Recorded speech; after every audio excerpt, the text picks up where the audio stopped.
forward in the struggle. Forward. On the 7th of August 1990, police officers raided Florence Murage's home, accusing her of conspiring to overthrow the government. They blindfolded her and arrested her for questioning.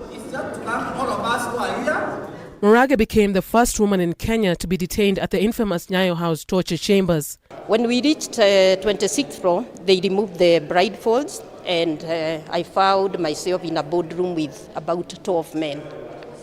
All were men. So they started asking me questions about relationships at University of Nairobi, who I knew wanted to overthrow the government. After being grilled for 6 hours, Murage was held at the Langata police station.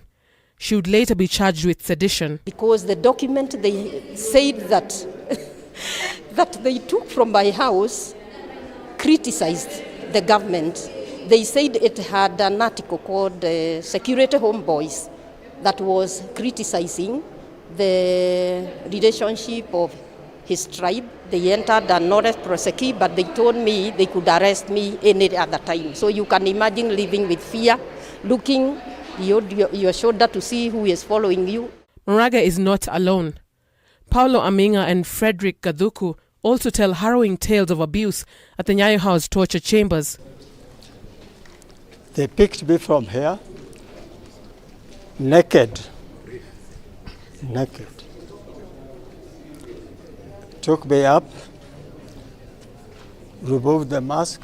What the torturers did was to make sure that they put you on the floor. They tell you to raise your legs up like the mzee ameelezea.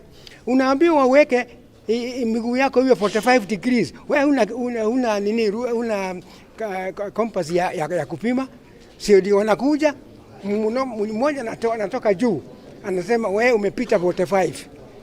Anagonga sasa na mtu ateremke atafute 45. While commemorating 20 years since the opening of the chambers to the public, the Kenya Human Rights Commission announced plans to petition Interior Cabinet Secretary Kithure Kindiki to prevent the destruction of the holding cells. In February 2009, we came here and we found destructions happening.